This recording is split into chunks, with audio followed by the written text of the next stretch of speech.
Awesome. I'm super excited for this video because this is just sampling kicks, and it's just so much fun to do that, I'm not going to lie.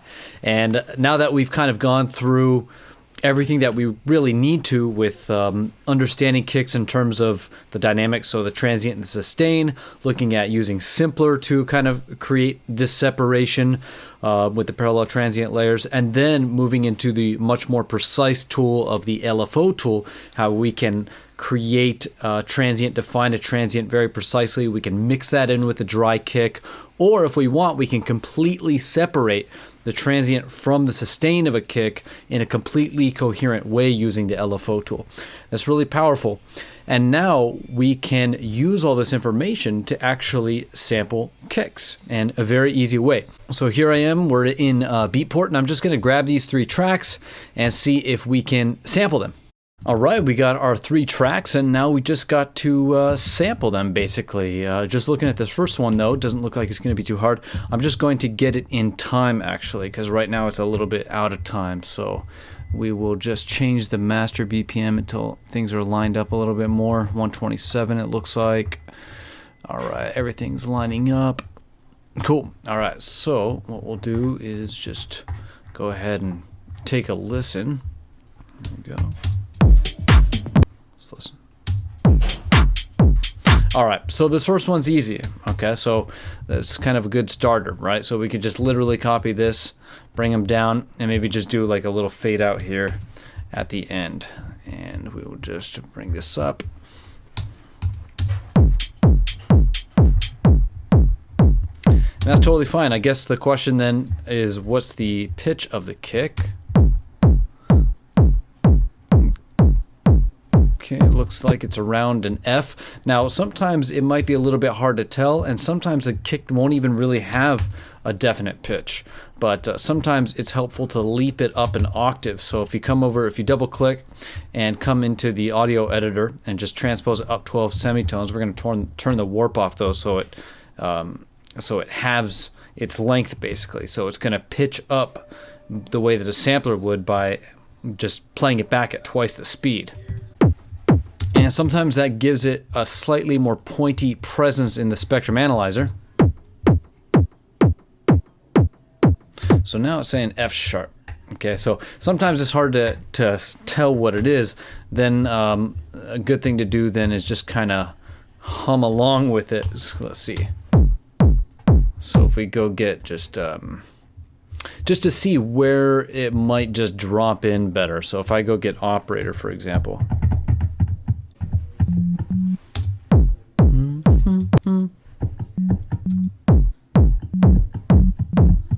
So this is F together with it. So the F sharp sounds better. So we're going to go with F sharp. And again, that's what when we transposed it up, this was showing an F sharp. And so I actually find that figuring out the pitch of the kick is a little bit more accurate when you transpose it. You can even go up 24 semitones. And again, we're going to get that F sharp again. And so that's just always fun. But of course, using your ears and just using something to kind of figure out where it's at is a good way to go. But sometimes there's faster ways. And then so just export it. So I'll just do like, kick, hanging tree, F sharp. There we go. And then let's check out this track, which is a really cool track. Let's just get it in BPM. I'm not sure what the BPM is. Looks like it's a little bit slower. So let's drop this down, 124 maybe. And it all lines up. So 124, nice. And we'll solo this. Okay, so this doesn't really have a transient. We can even see right here in the kick, it's pretty much just low end. Okay, and so maybe it's just under a filter or something. Let's check down here. There we go. Now we're starting to get a little bit of a click there. Okay, now this is a little bit difficult to sample because there's more of a mid-rangey kind of sound playing down on the kick. And this will be fun to show you. We're going to eventually get to the LFO tool, but there's like a million things that we could go over here. So if I just take this guy, get a utility plugin, and just flip the left and the right, and I play these together, then it'll probably cancel out. And I'm just curious to know if that sound is actually being played under the kick. I'm going to jump over to the LFO tool too. And there's a pretty heavy sidechain on there, but it's definitely playing, so that's going to make it a little bit difficult to sample. And you'll see why when we finally get to a proper example. Hopefully we can find that in one of these 3 tracks, but let's check at the end here. Nice, okay. So this is a little bit nicer, so I'll show you how to get this going. I don't know, let's just grab this, and I'm just going to solo this channel. We'll go ahead and loop around it. And we'll just do a little fade out here. Maybe we can even bring this in. The kick's pretty short.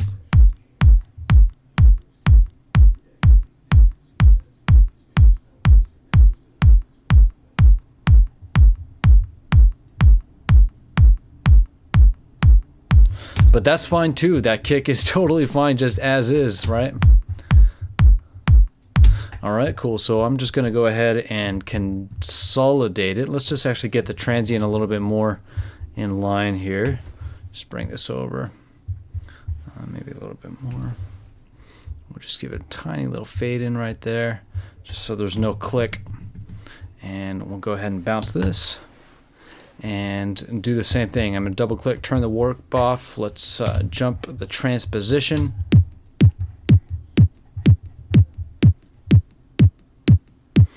G sharp maybe, we'll just go up a little bit higher. Let's check it out.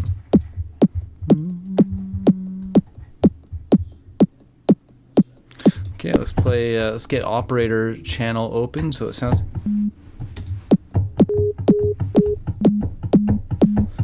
good with it, so sure. G sharp, I believe. Cool, and we'll export this as well. All right, and then we have this camel fat track with some other people. Let's check this out. Actually, let's get this in time as well. So let's see. Okay, 125. You can see now we're all lined up. Nice. Okay. So this will be a little bit more fun.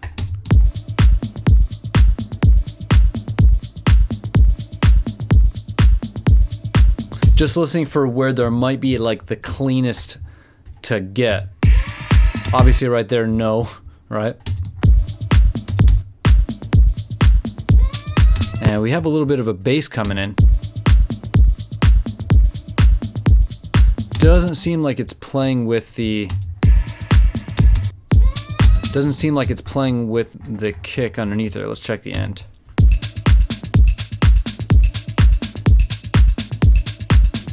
So they have a female vocal playing every bar here. So it goes hey, hey, hey.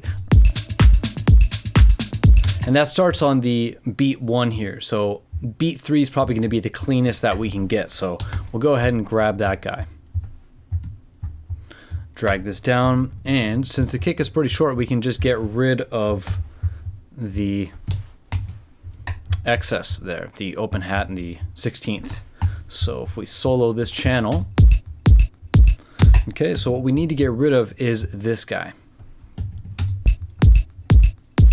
So this is where the LFO tool can come and help us. I anticipate this might be complex, but that's good because it'll show you all the intricacies. That's the whole point. I was kind of hoping for that in this video. But so what we'll do is we'll go get the LFO tool and we'll go ahead and group the plugin so it turns it into an audio effect track. We'll open up the chains tab or whatever, create a new chain. And this first one we'll call Transient. And the next one we'll call Sustain. And the first thing I want to do is define the transient. So I'm going to solo the transient chain, and we'll go ahead and create the transient chain here as we did in the last video. Geez. And then let's turn the snap up, make this linear. It doesn't really matter. This is just OCD. And I'm going to turn the waveform display on. Okay, we'll kind of come in here.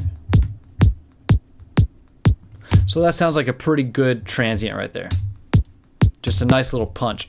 And then what we can do is take this LFO tool and move it over to the sustain chain, and we will basically do what we did in the last video, which is invert the transient chain. Invert the volume envelope here. Now, again, like I mentioned in the last video, you can simply come over to this volume fader or slider and put it to -100. And you'll see that now what it does is it inverts it for you. Okay, so you don't have to do it manually. But I like to do it manually because visually it just makes more sense to me. So I'm just going to pop this guy up here and bring this guy down, bring this guy down. And we'll move this up and just like that. Cool, and so that is the sustain. And again, we're going to grab the LFO tool just to monitor what's going on. And I'm just going to come to the flat 100, turn the waveform display on, and there we go. So we have the kick. Now, if we turn the audio effects rack off, we're just going to be looking at the signal of the kick itself directly from the channel. Yes, exactly. Then when we turn the audio effect rack on, there should be no change. And there's no change because this is perfectly phase coherent like we went over in the last video. Okay, so this is where it gets fun. So my goal now is to get rid of this little block sound. And so the easiest way to do that would be to just filter it out with an EQ. You can get crazy programs like RX from Isotope that would probably do this pretty well, but this is another way to do it for just 50 bucks with the LFO tool. And there's probably other clever ways to do this as well, but this is definitely one of them. So I'm going to turn on a low pass filter. I'm going to do a pretty heavy slope here, which could introduce some phase problems. I'm going to bring the Q down just a little bit. I'm going to put this EQ that's on the sustained portion, and it's on the sustained portion, of course, because I'm trying to get this sound out of the sustained portion of the kick. So let's get a spectrum analyzer and check to see where that's even sitting. Okay, so sitting right around here, around 2.5K. Okay, so now, if you look at the monitoring LFO tool, you'll see that the low end starts to change right here. See, so now we're getting phase issues, okay? That's because an EQ or a filter right here, since it's getting cut off in this pretty dramatic way, it changes the phase relationships of the different frequencies in the sound. Okay, so we're actually putting the frequencies around this cutoff out of phase with the frequencies that are in the transient, because there is some overlap, as you can see, right? We're overlapping right around here. And so I don't want to go too far down. So let's see how far down I can go.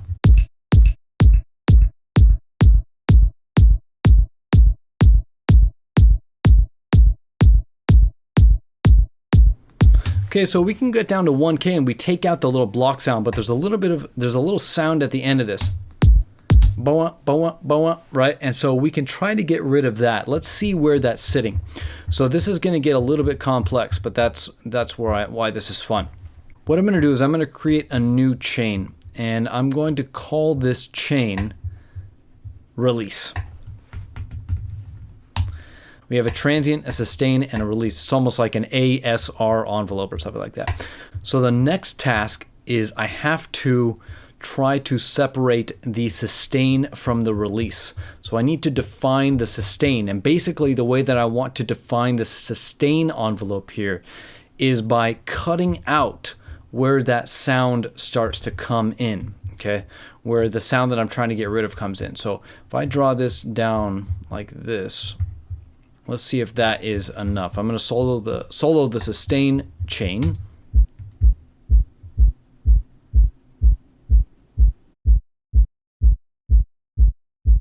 And so when I define the sustain like this, I don't hear that sound that I don't want. So it's really just coming up at the end. So now what I need to do is I need to draw the inverse basically of this, and I need to make room for the transient. So I'm going to come to the sustain chain, and I'm going to copy the LFO tool onto the release channel. I'm going to get rid of this other LFO tool here. And let's open up the release.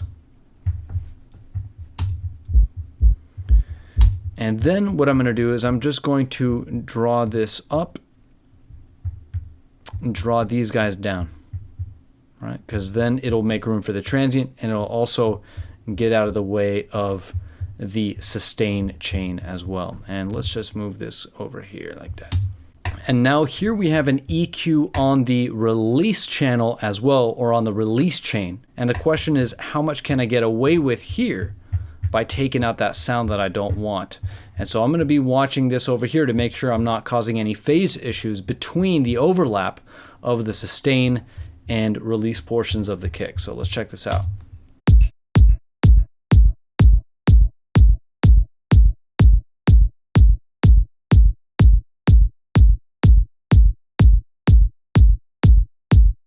All right, you can see that when I start to get around 300, under 300, this starts to go down because things are starting to phase out. So if I bring this up a little bit,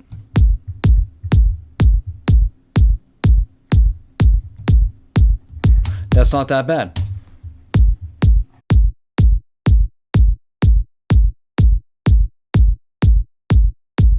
And so you can hear a hint of that sound, but it's definitely usable. So if I turn this off, and then if I turn it on, we're going to get a nice clean kick. There's a couple other ways we can clean this up, and one of them is using a mid-side EQ, because that sound is a little bit on the right-hand side. So if we switch over to mid-side EQ mode here, I'm going to turn off the filter on the mid-channel. We're going to jump to the sides and turn on the high-pass filter, and just take out the low end on there.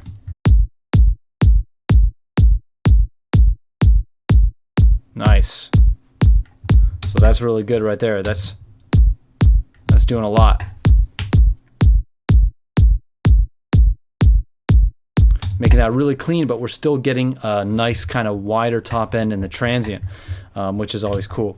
And then another thing that we can do is actually, let's boost down the mid channel. I'm going to get the LFO tool here, and what we can do is maybe give this guy a little bit of a boost, and we can just use the LFO tool to monitor exactly where that is. Now it's the fundamental of the kick. Let's just check to see what the fundamental of the kick is. So right around here, 49 Hertz is a G. Okay, so you could obviously check it out like that, but just want to show you that you could use the LFO tool to see exactly where in the kick you want to boost.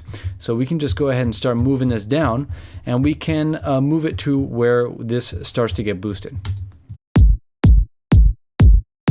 Okay, let's turn this way down though, because that's getting a little crazy.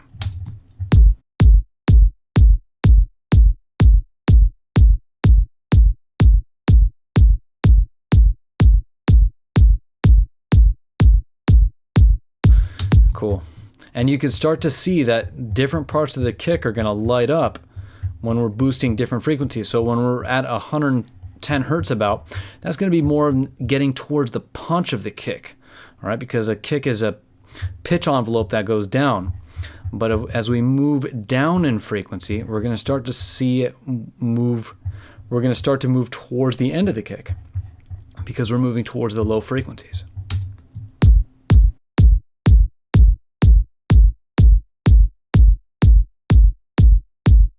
Nice, like right there, right? And so we can bring this down a little bit.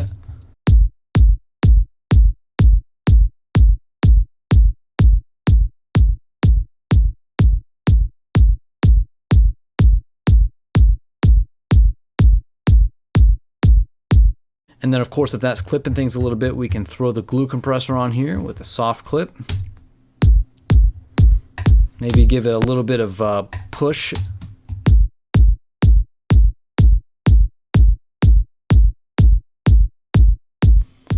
And so just this extra little processing on here, it's just going to do a little bit more. It's going to clean up the low end. It's going to take out that kind of sound. It's probably the bottom of the vocal. And then what we could do is maybe just drive it a little bit more into a clipper. I mean, I love doing that. And so without the processing and then with the processing.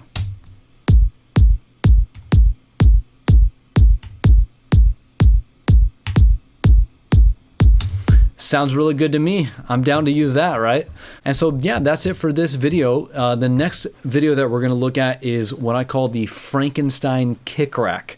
This is combining everything that we've looked at so far to seriously do anything that you could possibly want to do with the kicks. Like, you'll never, ever have trouble with your kicks again, okay?